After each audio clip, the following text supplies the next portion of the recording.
বিক্রি হয়, আপনারা তো জানেন। আপনারা এটা যদিও ক্যামেরার আড়ালের খবর, এখন আমার রিসেন্টলি যেগুলো কমেন্ট শুনতে হয়, তুমি বিধবা নারীকে এইভাবে চলে, বিধবা নারীকে লিপস্টিক দেয়, বিধবা নারীকে মেকআপ করে, বিধবা নারীকে শাড়ি পরে।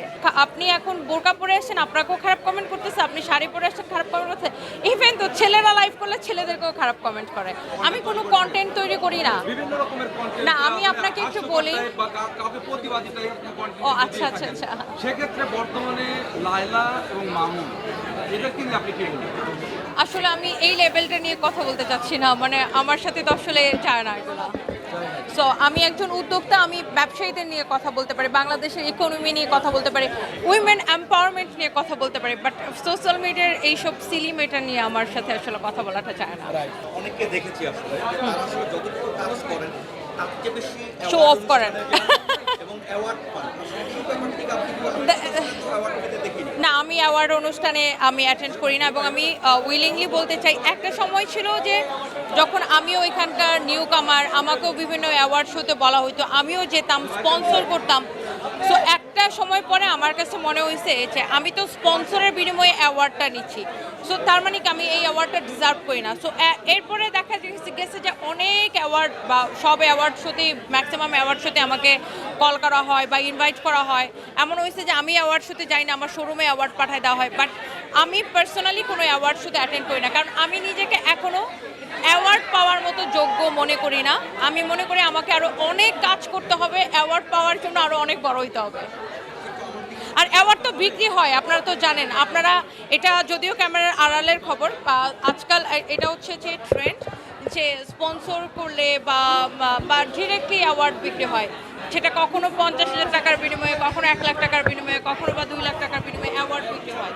সো আমি আসলে নিজেকে অ্যাওয়ার্ড পাওয়ার যোগ্য এখন।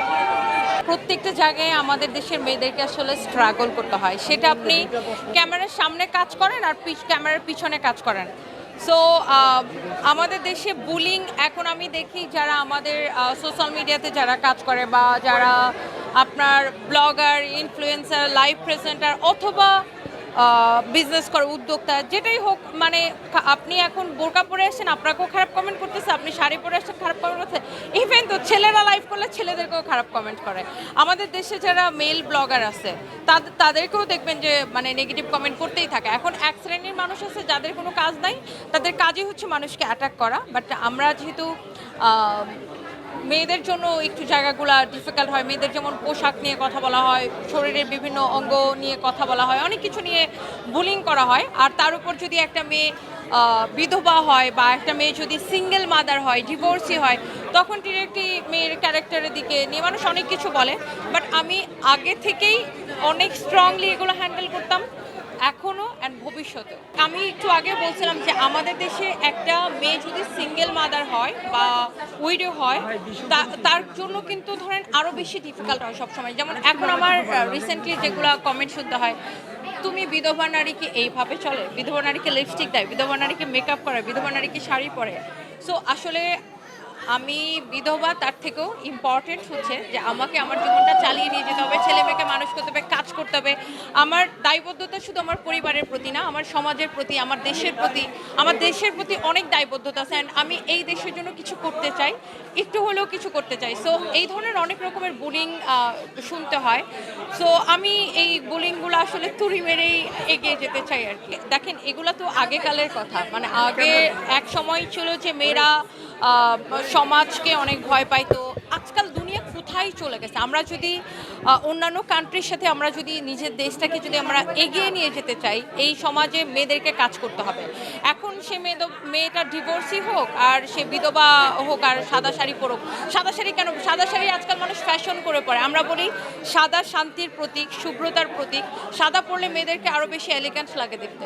এখন আর কোনো কিছু কঠিন মনে হয় না, বিকজ এইটাই আমার রেগুলার রুটিন।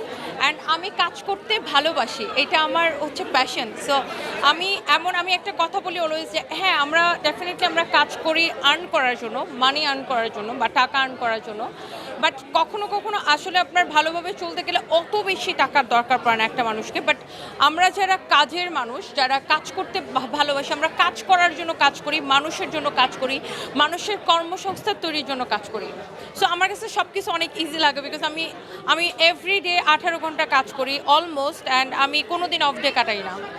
আমার পার্সোনালি বাঁধন আপুকে আমার অনেক আগে থেকে পছন্দ, কারণ বাঁধন আপুর লাইফ হিস্ট্রির সাথে আমার কিছুটা মিলে যায়। উনি ওনার মেয়ে নিয়ে ফাইট করেছে, আমিও একসময় আমার মেয়ে নিয়ে ফাইট করেছি, তখন থেকে আমার ওনাকে অনেক পছন্দ। অ্যান্ড আজকে ওনার আমি সত্যি কথা বলতে মানে লাস্ট মুভি দেখেছিলাম 2020-এ বা এরকম লাস্ট হলে যে। সো আমার আজ এত বছর পরে একটা মুভি দেখে খুবই ভালো লাগছে, মানে হলে এসে মুভি দেখে। অ্যান্ড বাঁধন আপুর অ্যাক্টিংয়ে আজকে আবার ফ্যান হয়ে গেছি। আমি সবসময় বিজনেস নিয়ে ব্যস্ত, সবসময়।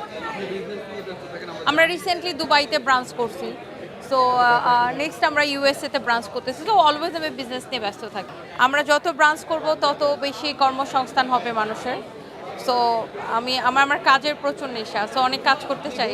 64 জেলায় খোলার খুবই ইচ্ছা আছে, অ্যান্ড ইনশাল্লাহ স্টেপ বাই স্টেপ, শুধু 64 জেলায় না, আমরা তো এখন ইন্টারন্যাশনালি লঞ্চ অলরেডি আমরা করেছি, অ্যান্ড আমরা ফিউচারে আরও অনেকগুলো কান্ট্রিতে মানে পৃথিবী জুড়ে ছড়াই দিতে চাই আর কি। এটা নিয়ে আমরা আতঙ্কিত, তবে আতঙ্ক থেকেও আমরা সচেতনতা বৃদ্ধির জন্য কাজ করছি। আমরা সবাইকে বলি যে মাস্ক পরেন, হ্যান্ড স্যানিটাইজার ইউজ করেন, যেটা আমরা বিগত সময়ে করেছি করোনার সময়। সো এটা আসলে করোনা যদি বাড়ে এটা সবার জন্যই সমস্যা হবে, সো আমাদের সবাইকে সতর্ক থাকতে হবে এই আর কি। আমি তো এই ইন্ডাস্ট্রিতে মোটামুটি বেশ কয়েক বছর হয়ে গেছে, তো শুরুর দিকে সবাই ভালো থাকে, যখন একটু জনপ্রিয়তা পেয়ে যায় তখন তার ধরেন চার্জ ছিল শুরুর দিকে 2000-3000 টাকা, তখন তার চার্জ হয়ে যায় 30,000-40,000 টাকা। সো যেটা ম্যাক্সিমাম মানুষজন এটা ধরে রাখতে পারে না।